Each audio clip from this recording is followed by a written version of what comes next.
আরিফ একজন বিশ্ববিদ্যালয়ের ছাত্র, যিনি তার পুরো বিশ্ববিদ্যালয় জীবনে একই মেয়েকে মোট ৫৭টা চিঠি দিয়েছিল, যার একটার জবাবও তিনি পাননি।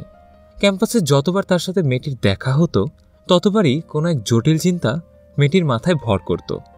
তারপর উদাস মেয়েটি অন্যদিকে তাকিয়ে ভাব দেখিয়ে তার পাশ দিয়ে হেঁটে যেত। পাশ করার পর অনেক জায়গাতেই অনেক চাকরির পরীক্ষা দিতে দিতে জুতার আয়ু শেষ আরিফের। খরচ করেছেন, কিন্তু মোটেও লাভ হয়নি। পুরো দুনিয়ার কাছে তিনি আজ কিছুই না, হেরে গেলেন নিজের কাছে, বাড়ির কাছে এবং ভালোবাসা সেই মানুষটির কাছেও। একদিন সে তার এক আত্মীয়র বাড়ি যায়।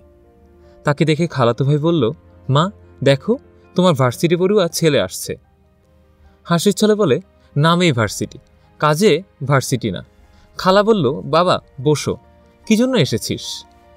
খালু বলল, ও আবার কি বলবে, কোনো ভালো খবর পাবে নাকি? দেখো, হয়তো ওর বাবা বের করে দিয়েছে বাড়ি থেকে, তাই এখানে এসেছে, কিছু পাবে এটা ভেবে। ওকে বলে দিও, ওর মতো বাউন্ডুলে ছেলের পেছনে 1 টাকা নষ্ট করার মতো আমার টাকা নেই। ভাইজান কী ভেবে যে ওকে এখনো খাওয়ায় বুঝিই না। খালায় কথা শুনে বলল, চাকুরির কি হলো আরিফ? সেদিন আরিফ কোনো কথার উত্তর দিতে পারেনি, চোখে পানি নিয়ে বের হয়ে এসেছিল। বন্ধুদের ইফতার পার্টিতে সবাইকে ডাকা হয়েছে, শুধুমাত্র আরিফকে ছাড়া। আরিফ সেদিন বাড়ির কাজে বাজারে গিয়ে দেখে সবাই একসাথে। তখন একজন বলল, তুই বের হয়েছিস বাড়ি থেকে? আমরা ভাবলাম তুই হয়তো বাড়ি থেকে আর বের হোস না, এসেছিস যখন তখন ইফতার করে যা, আমরা চাঁদা বেশি করেই দিয়েছি, কিছু ইফতার বাঁচবেই। সেদিন আরিফ হাসি মুখে সব হজম করেছে, চোখের পানির সাথে মিশিয়ে সে খেয়েছে ইফতারির শরবত। মহান আল্লাহ তাআলার উপর বিশ্বাস রেখে ধৈর্য ধরেছিল আরিফ।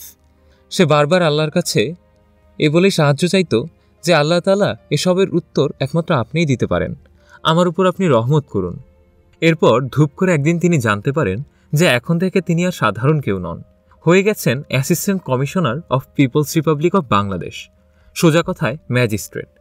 ব্যাস, সব কিছু কেমন বদলে গেল। বন্ধুদের আড্ডায় তাকে বন্ধু কম আর সার টাইপ ট্রিট করা বেড়ে গেল। যে মেয়েটা কখনো চিঠির উত্তর দিত না, সেও কংগ্রেচুলেশন ভাইয়া, আই এম সো হ্যাপি লিখে মেসেজ দিতে শুরু করলো। দ্রুত ঘোর কেটে ছেলেটা নিজের অতীত লাইফকে একবার রিওয়াইন্ড করে জুম করে দেখে নিল। ৫৭টার চিঠি যে কাজ করতে পারল না, একটা পদবি সে কাজটা শুধু করে দিল তাই না, বরং বলতে গেলে প্লেটে করে সামনে এনে হাজির করে দিল। সব বন্ধুগণ 1000টা ফোন মেসেজ দিয়ে অভিনন্দন বা কেউ ট্রিট চাইছে, অথচ এরাই একদিন 1000বার ফোন দিলেও ভয় কখনো রিসিভ করতো না, না জানি কার কাছে কি চেয়ে বসে। কোনো প্রোগ্রামেও তাকে ডাকা হতো না। একসময় সবার মধ্যমণি থাকলেও জাতির ক্রাশ, জাতির ঘৃণা হতে বেশি সময় নেয়নি সেদিন। বৃষ্টিতে শখ করে ভেজা আনন্দের হতে পারে, তবে বাধ্য হয়ে ছাতার অভাবে ভেজা কষ্টের, ভয়ঙ্কর কষ্টের। তোমার কাছে যখন মধু থাকবে, তখন অসংখ্য শুভাকাঙ্ক্ষী তোমার খোঁজ খবর নিবে, ভালো মতো জানতে চাইবে। এগুলোর লক্ষ্য কখনোই তুমি না, তোমার কাছে থাকা মধুটা। তাই নিজের কাছে থাকা এই মধুর ডিব্বাটার যত্ন নিতে হবে। তাই অন্য সব চিন্তা বাদ দিয়ে আগে নিজের লাইফের ফোকাসটা ঠিক করতে হবে। অ্যাডিশনাল কোনো ফ্যাক্টর কখনোই ফোকাস হতে পারে না। শুধুমাত্র আবেগ দিয়ে একটা জীবনকে কখনোই সাজানো সম্ভব না। এয়ারটেলের অ্যাড দেখে শুধু বন্ধুত্ব শিখো না, তাহসানের নাটক দেখে প্রেম শিখো না।